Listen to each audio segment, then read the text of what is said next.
harimnya wedang jahe. Jumpa lagi dengan kami di podcast KKUJ, Keperawatan Keluarga Universitas Jember.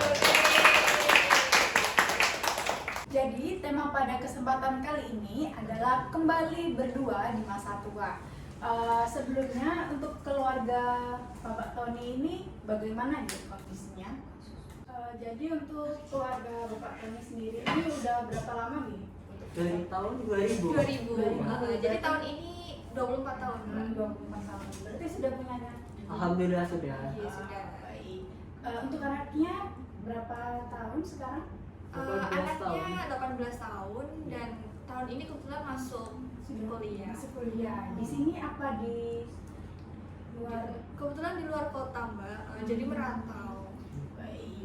Berarti sekarang ini keluarga Bapak dan Ibu ini sudah berada di masanya untuk melepaskan anak gitu ya.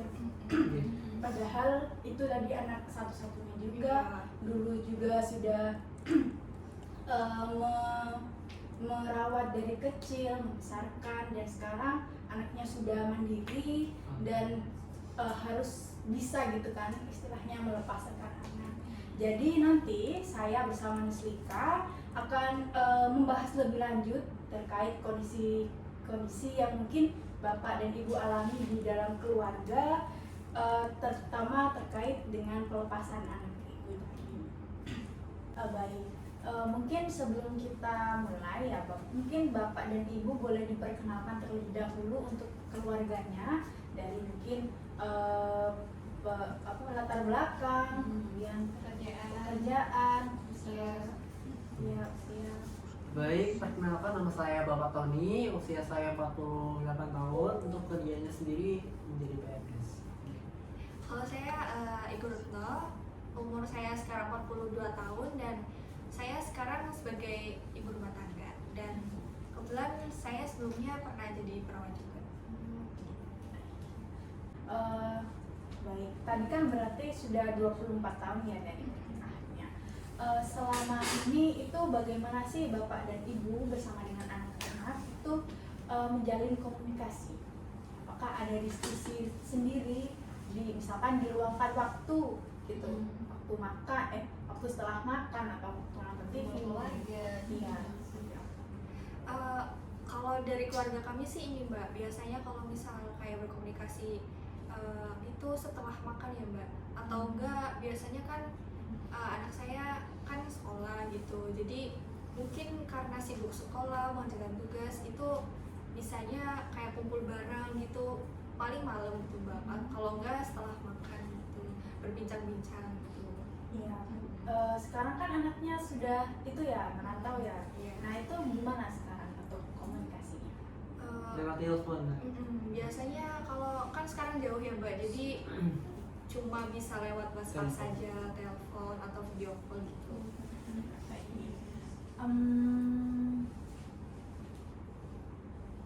Nah ini selanjutnya saya ingin bertanya nih pada masing-masing Bapak dan Ibu keluarga ini. Saya mau bertanya dulu ke Ibu Retno nih. Gimana sih bahasa cinta atau kalau anak zaman sekarang nyebutnya love language dari Bapak Tony ke keluarga ini gimana? Love language-nya Bapak Tony ini sih Mbak, orangnya peka banget gitu. Jadi sebelum contohnya gimana? Contohnya ini biasanya saya kayak kesusahan gitu, tanpa saya bilang terlebih dahulu dia sudah peka membantu saya. Berarti apa ini? Physical touch ya? Bukan, of service. Of service. Terus juga suami saya ini biasanya juga sering memuji saya gitu, mengapresiasi.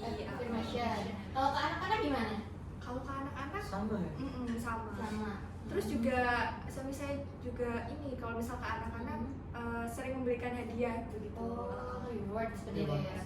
Nah, selanjutnya untuk Bapak Tony nih, bahasa cinta Bu Retno ini gimana ke keluarga? Kurang lebih sama sih. Kurang lebih sama.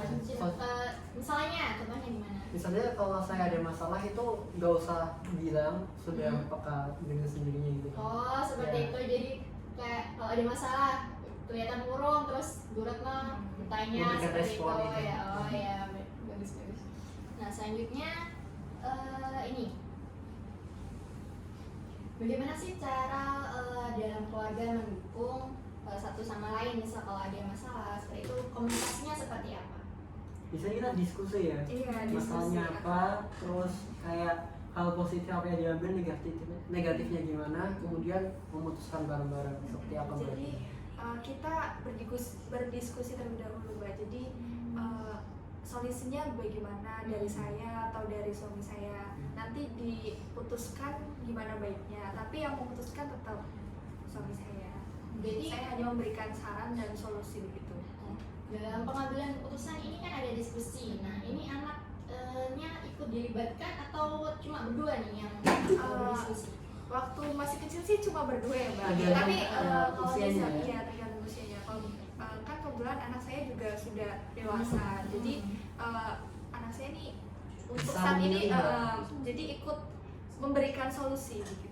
Berkontribusi, memberikan saran-saran seperti itu ya. Kayak misal mau sekolah di mana, ditentukan atau milih sendiri anaknya? Kalau untuk sekolah sih biasanya ini Mbak. Jadi Kita anak survei dulu ya? survei. Anaknya mintanya apa, nanti kita kasih solusi itu baik atau enggak. Enggak, ya. Nanti kayak dikasih plus minusnya itu. Tapi bagaimana. anak tetap menunjukkan, mengutarakan keinginannya. Pendapatnya. seperti ya. Orang tua cuma ngasih saran, nasihat yang baik-baik itu aja. Nah, selanjutnya ini dalam komunikasinya ini pernah nggak sih anggota keluarga salah satunya ini merasa kayak gak didengar aspirasinya, terus kayak diabaikan seperti itu, nggak dimengerti gitu? Apa pernah ada suatu momen seperti itu? Pasti ada ya kan? Kalau itu sih sebenarnya ada ya Mbak. Hmm. Mungkin itu karena kesalahpahaman sih Mbak. Jadi kayak Oh, mungkin kurang komunikasi. kalau misal Iya. saya ini Sama emosional juga ya? iya, biasanya kan ini suami saya kan sibuk gitu dan saya perlu apa gitu. Terus kayak Iya, merasa ada terabaikan miskomunikasi. ya. Jadi Oh, sebenarnya mungkin waktunya aja yang salah gitu. Mungkin anak saya juga biasanya seperti itu karena kami berdua kadang kan sibuk, terus juga anaknya mungkin merasa ini sih Ketika mau bicara itu waktunya iya, kapan gitu. waktunya kapan. Nah, kalau di keluarga Bapak dan Ibu ini, kalau dalam pengambilan keputusan atau mungkin pemegang otoritas yang paling utama itu dari siapa ya? Terus mungkin dalam proses itu bagaimana untuk pengambilan keputusan tadi? Untuk pengambilan keputusan dalam hal apapun itu sih diputuskan oleh suami saya. Tapi dalam pengambilan keputusan itu biasanya Discuss. diskusi baik dengan saya atau anak saya, jadi Iya. bareng-bareng gitu. Tapi kalau kepentingan anaknya, mungkin anaknya diminta untuk memutuskan sendiri. Baik, berarti tadi meskipun didiskusikan, tapi akhirnya keputusan juga tetap diambil oleh Bapak ya. Terus apakah ada nggak sih itu misalkan dari orang tua atau mertua itu yang ikut campur untuk dalam mengambil keputusan ini tuh apakah ada ya? Gak ada ya? Nggak ada sih Mbak. Jadi untuk keputusan dari keluarga kami ini, Ya kami sendiri. iya yang kami buat sendiri itu. ya. Sebelumnya boleh tanya, ini keluarganya tinggal sendiri atau udah tinggal sama orang tua atau udah tinggal sendiri? Tinggal Sudah sendiri. tinggal sendiri. Oh, berarti rumah sendiri ya? Iya. Untuk yang selanjutnya, tadi kan Bapak sudah berperan sebagai pengambil keputusan. Adakah peran-peran lain di dalam keluarga Bapak? Misalkan Ibu tadi kan tidak bekerja ya, berarti sebagai ibu rumah tangga itu apakah ada peran-peran lainnya? Mungkin kalau peran ini ya Mbak, kan suami saya kebetulan bekerja dan saya ngurus rumah gitu dan ngurus anak juga. Tetapi kalau misal pas weekend itu kita kerjakan bersama gitu tetap. Ada Saling pembagian bantu, job desk gitu. iya. Untuk di rumah sendiri apakah pakai ART? Enggak sih Mbak, di keluarga kami nggak pakai ART. Kenapa kok nggak pakai? Kalau itu sih Jaga privasi. menjaga privasi juga, terus juga mungkin kayak buat Lebih mandiri. iya lebih mandiri aja gitu buat keluarga kami gitu.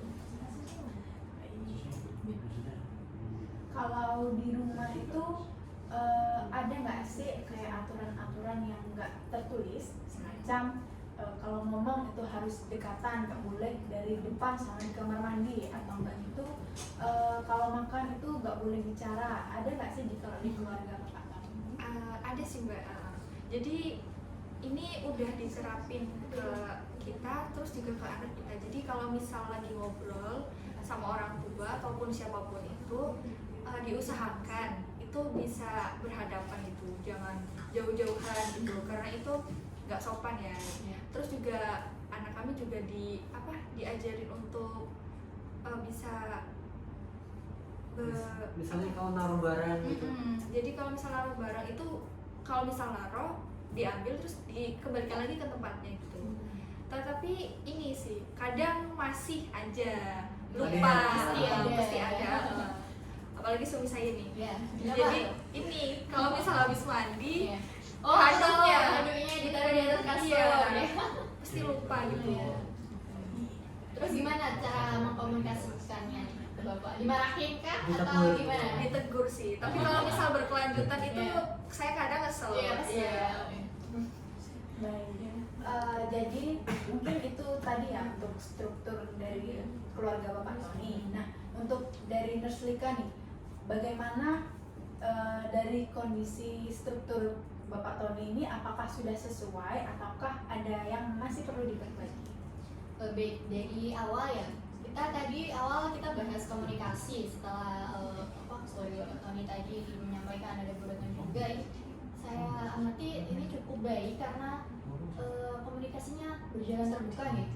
Kalau ada masalah didiskusikan bersama, kemudian untuk pengambilan keputusannya juga melibatkan anggota keluarga.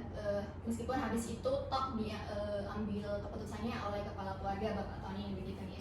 Nah, untuk selanjutnya ini yang struktur perannya, untuk peran-perannya udah cukup terpenuhi. Bapak Tony sebagai kepala keluarga yang mencari nafkah, betul? Ya. Ibu Retno yang mengurus rumah tangga. Kemudian untuk anaknya sendiri ini berarti kuliah nih. Kalau di rumah suka membantu pekerjaan rumah atau enggak? Iya, Suka suka. membantu. Suka membantu, diajarkan dari usia dini seperti Iya. itu. Berarti cukup bagus untuk struktur perannya. Untuk nilai-nilai dan normanya ini saya lihat juga sudah baik sekali, karena tadi diajarkan kalau ngomong sama orang tua ini harus berhadapan, nggak boleh yang dengan nada tinggi seperti itu ya. Kemudian kalau mau ngambil barang-barang itu kalau udah selesai dipakai dikembalikan lagi, itu ajaran yang menurut saya sangat bagus sekali, ditanamkan sejak dini dan itu udah diterapkan di keluarga Bapak Tony. Baik, untuk struktur keluarganya sudah cukup baik, begitu saja Mbak. Baik, mungkin kita lanjut saja ya Iya. ke bagian fungsi dari keluarga. Untuk biasanya itu di keluarga Bapak Tony ini apakah ada ya semacam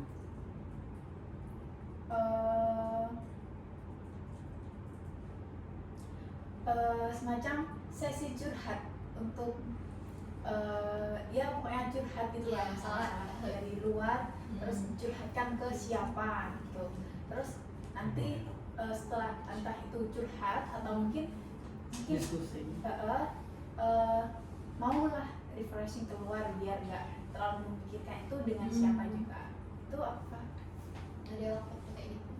Ini sih Mbak, kalau misal ada masalah itu paling ya curhatnya ke suami Iya. gitu. Mungkin dari anaknya ya, Dari ada anaknya juga. teman-temannya gitu. Kalau dari anaknya sih biasanya cerita ke saya ya Mbak.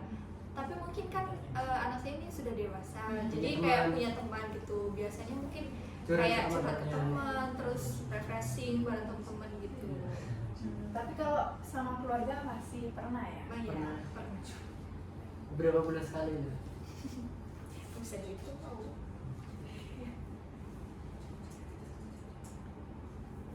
Nah, kalau misalkan untuk mempertahankan kebersamaan dari keluarga itu biasanya di keluarga itu bagaimana nih? Ini sih Mbak, biasanya kita sekeluarga keluar bareng, makan bareng gitu, quality time. Kalau Nonton enggak, TV. nonton TV juga sih Mbak, Iya, bareng gitu. gitu. Gitu ya.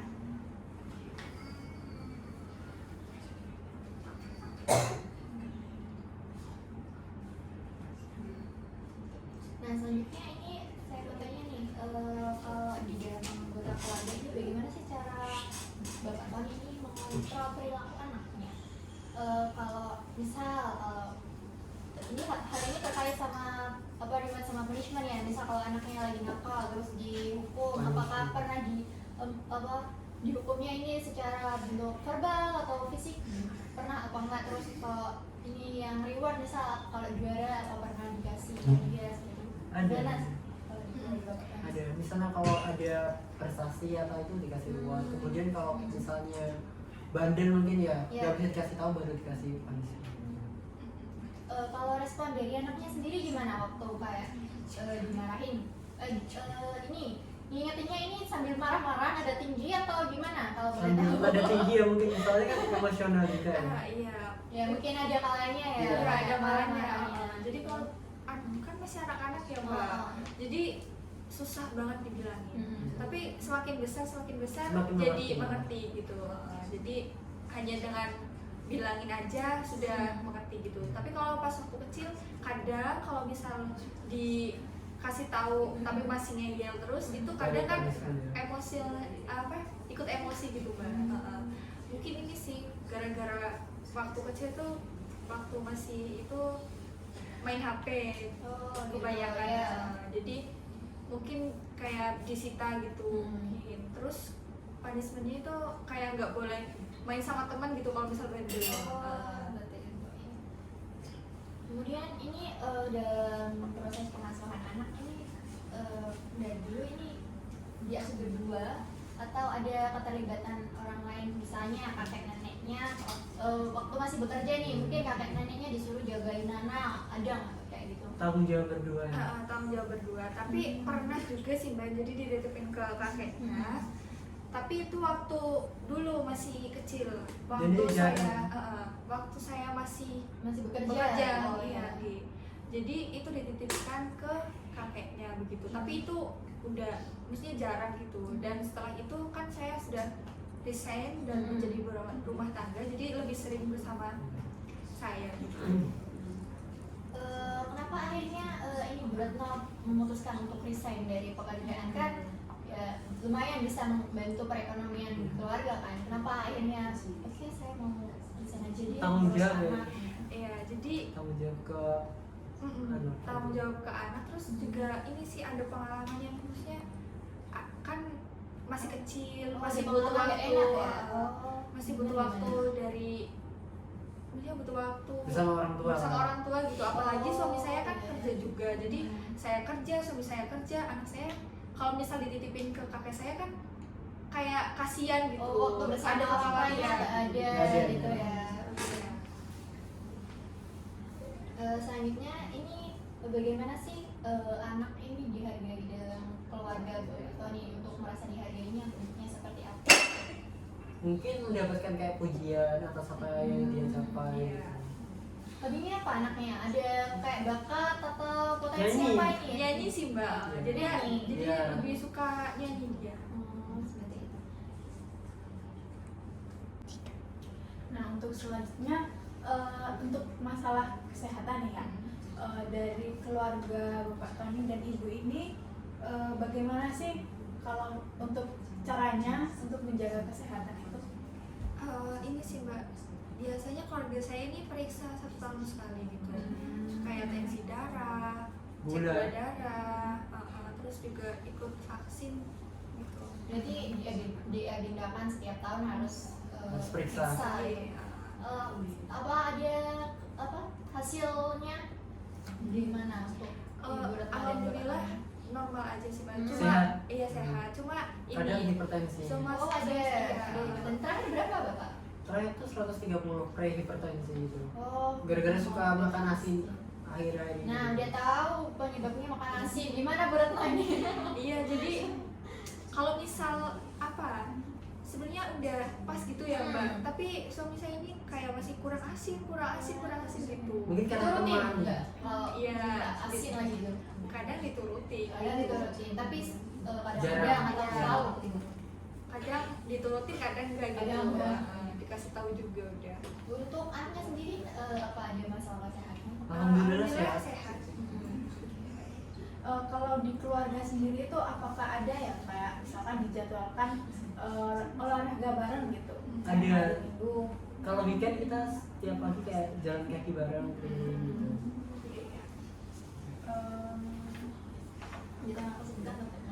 Iya, Iya. di weekend. Kalau untuk ini, untuk konsumsinya kan tadi sudah ya Bapak Tony suka mie asing. Mungkin ada yang lain nggak kayak misalkan harus minum kopi atau teh gitu? Ada? Kalau misal kebiasaan dari keluarga kami sih itu normal aja. Kalau misal suami saya ini nggak terlalu suka Kopi banget gitu. yang kopi, enggak. Cuma ya Iya. itu, cuma Kadang makannya asin. asin gitu. Aja. Heeh. Nah, ini terkait masih pemeliharaan kesehatan di keluarga nih. Untuk apa? Ini biasanya untuk pemilahan sampah ini biasanya siapa yang bertanggung jawab? Ditugaskan ke satu orang atau ada? Semuanya. Oh, semuanya, Iya, semuanya di semuanya rumah. dijadwal. Ya, ada kayak hari ini siapa gitu, Oh, hari ini. Tapi kalau termasuk misal- anak juga. Iya. Iya. Oh, anak dilibatkan. Berarti diajarkan juga bagaimana memilah sampah yang baik. Ya, Iya. sampah organik, anorganik gitu. Tapi kalau ke depan campur lagi sama semuanya. Iya, iya, iya.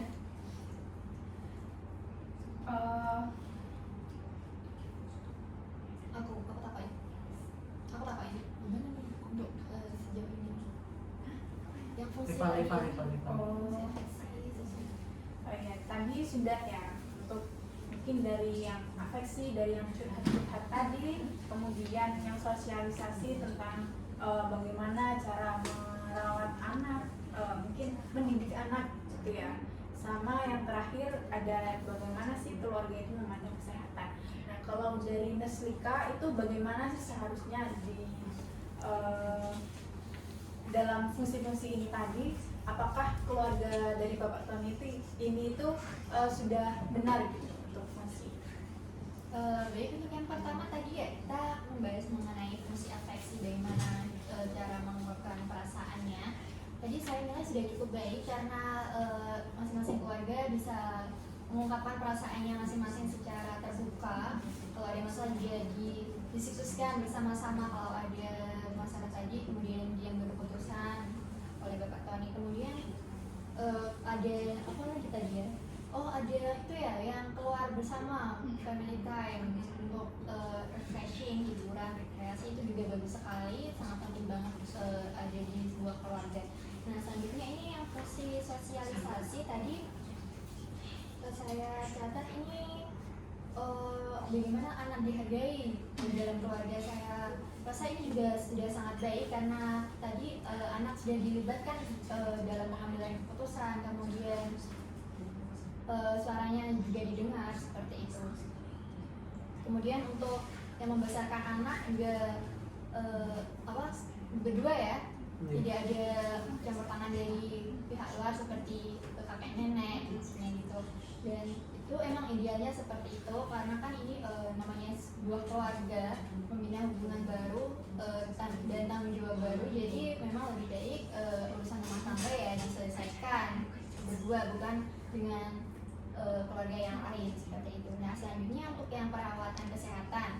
Untuk perawatan kesehatan tadi saya rasa juga sudah sangat bagus sekali. Ada apa tadi, screening kesehatan setiap tahun sudah baik sekali. Mungkin ini dari latar belakang Bu Retno sendiri yang mantan perawat, dia bisa mengajak keluarganya untuk screening kesehatan. Kemudian untuk makannya sendiri tadi juga Ibu Retno yang mengatur makanan. Mungkin nanti bisa diperketat lagi ya, mungkin apa tadi makan asin ya. Untuk anaknya juga baik sekali karena bisa dididik dari kecil gitu untuk memilah sampah yang baik, untuk memelihara lingkungan rumah yang sehat seperti itu. Nah, sekarang kita itu ya kembali lagi ke topik awal kita, yaitu ke pelepasan anak. Jadi sekarang kan keluarga ibu sudah istilahnya kembali berdua lagi, gitu kan? Anaknya sudah keluar dari rumah, meskipun cuma pindah rumah gitu ya, pindah tempat tidur gitu kan. Tapi pastikan ada rasa kehilangan itu. Ya, sedih Mungkin gitu ya. perasaan-perasaan itu boleh dijelaskan dari bapak dan ibu. Mungkin sedih ya. Iya, sedih sih mbak, soalnya Biasanya udah bertiga. anak bertiga, anak satu-satunya, apalagi cewek yang mbak merantau keluar kota sendirian. Ini ini kan dari kecil sampai ya SMA gitu mesti kayak selalu bersama gitu, terus Terus juga makannya di rumah gitu iya. kan. Nanti makannya gimana? Jadi kayak khawatir di sana nanti Iya. gimana gitu. Lingkungan baru juga. Terus anak cewek jadi Ya, kan tadi khawatir kan ya, berarti sebelumnya pasti sudah ada persiapan gitu ya. Kira-kira kira-kira persiapan dari Bapak Ibu itu bagaimana ya? Baik dari Bapak Ibu persiapan untuk Bapak Ibu sendiri ataupun untuk anaknya. ke edukasi ya mungkin ya. Iya, kalau misal ini persiapan dari kita ya kita apa kasih ini soal finansial kita Kita kayak penuhi. kita penuhi ya. Terus nanti makannya gimana? Gimana kita. Terus kalau malam jangan keluar malam-malam, misalnya ada tugas sama teman, terus pulangnya lambat mungkin mending nginep aja Iya. gitu. Tapi kan Terus, bahaya anak cewek juga. Untuk persiapan anaknya begitu. Terus juga kan dari kecil udah kayak diajarin apa ya soal kayak Mandiri masak, juga. mandiri. Intinya yang bisa dilakukan di kosan gitu. Nanti kan ngekos bisa masak sendiri gitu, Iya. nggak beli terus, bisa hemat gitu. Terus juga ya dikasih tahu gitulah tentang apa yang boleh dan tidak boleh gitu. Iya, kan. Soalnya kan lingkungan baru juga kan. Nanti kalau ketemu orang bicaranya kurang enak kan bisa bermasalah. Nah itu kan persiapan untuk anaknya Oke. nih dengan melakukan edukasi. Kalau persiapan dari orang tuanya ini seperti apa? Kayak Mungkin siap-siap ditinggal aja ya. ya ini gimana persiapannya? Supaya meyakinkan Iya. dari jauh-jauh hari aku harus kuat gitu. Iya, kita Atau mungkin gimana? gitu. Atau saling ngedukung satu sama lain. Ayo bapak, ibu jangan gimana ya? Gimana? Iya, jadi saling menguatkan aja sih Mbak. Jadi Iya. kayak ini toh tujuannya buat masa depan anak. Iya. Siapa sih Mau yang ngejar nggak cita-citanya. iya, siapa sih yang nggak mau anaknya sukses gitu. Hmm. Jadi mau nggak mau nanti kan pasti anak juga bakal punya Jauh, kehidupannya ya. sendiri Iya. menikah gitu. Jadi Mungkin kita ini siap-siap aja. iya Baik, nah ini kan tadi disebutkan kalau anaknya ini udah besar, udah dewasa awal ya, 18 tahun itu baru dapat KTP, udah dapat KTP. Nah ini kalau boleh tahu merantaunya di mana? di Jakarta Jakarta. Mbak. Di Jakarta, jurusan apa? Jurusan Keperawatan. Oh keperawatan juga. Ikut ibunya. Ikutin karir ibunya. Ini keputusan sendiri atau dipaksa nih sama ibunya? Anaknya sendiri. Anaknya sendiri sih Mbak. Jadi mungkin kayak Suka Inspirasi biologi ya, juga. inspirasi. Iya. Oh, iya. Terus emang suka biologi juga. Suka biologi. Iya. Nah ini apa? Udah berapa bulan di sana? 3 ya. baru 3 bulan sih Mbak. Baru 3 bulan. Habis Udah berapa UTS. kali dijenguk? Nggak pernah Nggak pernah dijenguk sih dijenguk. Mbak. Belum pernah. Telepon aja VC. Sekarang kan ada Paling- VC gitu Iya, kan. paling ini sih Mbak, waktu pertama kali ke sana kita nganterkan gitu. Hmm. Jadi Kayak sedih gitu. Iya, jadi mungkin kan bawa barang-barang banyak juga kita bantu lah Oh gitu. iya. Tapi kalau menurut saya sih mungkin nggak perlu dijenguk gitu ya Mbak. Iya. Buat Mandiri. kayak latihan gitu. Buat mandiri. Ini pengalaman merantau pertama atau sebelumnya udah pernah nih? Pertama. Pertama. Oh, kasihan banget ya berarti. Iya. Benar, berarti harus emang diantar. Iya. Nah, ini udah 3 bulan di sana belum pernah dijenguk. Kenapa alasannya tadi? Biar mandiri sih Mbak. Oh, biar mandiri ya. Biar terbiasa gitu. Nanti kan juga bakal nikah juga hidup sama suami. Jadi bisa latihan dari Maksudnya sekarang. kalau misalnya sering dijenguk nanti malah Manja kayak gitu manja ya. gitu. Biar dia terbiasa gitu. Nah, terus gimana nih kalau misalnya kalau bapak ibu di rumah tiba-tiba kangen, gimana caranya ngungkapin kangennya ini ke anak? Mungkin telepon Iya terus sih, telepon. tanya kabarnya gimana. Iya. gitu. Kuliahnya gimana. Terus terkait ini, kan kalau di rumah ada bapak ibu yang ngatur nih perilakunya, jangan ini, jangan itu, jangan mau, terus makanya dijaga. Kalau di sana kan nggak ada yang ngawasi tuh, gimana caranya? Ini sih Mbak, kami percayakan sama anak Anaknya. gitu. Dia toh udah dewasa, Sudah, dia tahu mana iya. yang benar dan yang salah gitu. Mungkin Tanggung kita- jawabnya kembali ke anaknya. Jadi mungkin kita kayak ngasih tahu jangan pulang malam, tetap jaga kesehatan di sana, kamu sendirian di sana, kamu harus mandiri, dan tujuan kamu ke sana tuh Buat kayak belajar. buat belajar kuliah, Mencapai jadi cita-cita. bisa fokus gitu. Gitu paling. Nah itu tadi ya mungkin untuk bagaimana keluarga Bapak Tony dalam masa pelepasan anaknya. Nah, kalau dalam pandangan keperawatan nih, menurut Nurse Lika itu harusnya bagaimana sih dalam melepaskan anak? Ya, jadi menurut saya pertama ini tugas perkembangan yang ke-6 ya, tugas melepas anak dewasa udah umur 18 tahun. Jadi menurut saya sudah sangat bagus sekali bagaimana cara mempersiapkannya, karena dilihat dari background Bu Retno sendiri yang mantan perawat tentunya sudah sangat mengerti bagaimana cara membangun keluarga yang baik dan sejahtera, kemudian didukung support sistemnya dari suami yang sangat mengerti juga. Jadi di tahap ini sangat penting untuk mempersiapkan diri sendiri dan juga mempersiapkan anak untuk jauh dari orang tua, dan mempersiapkan kondisi psikologis orang tua jauh-jauh hari untuk nantinya dapat terbiasa berjauhan dari anak. Seperti itu aja.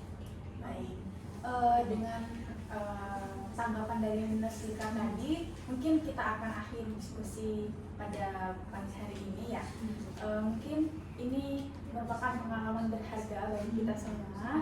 Terima kasih sudah mau untuk berbagi ceritanya, meskipun dalam pelepasan anak ini merupakan masa yang cukup berat mungkin bagi kita, tapi perlu diingat lagi bahwa anak sendiri itu adalah individu sendiri, yang mana dia punya keputusan sendiri untuk bagaimana dia akan melanjutkan kehidupannya.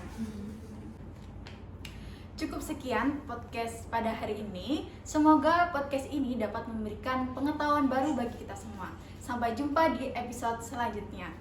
Podcast KKUJ Keperawatan Keluarga Universitas Jember.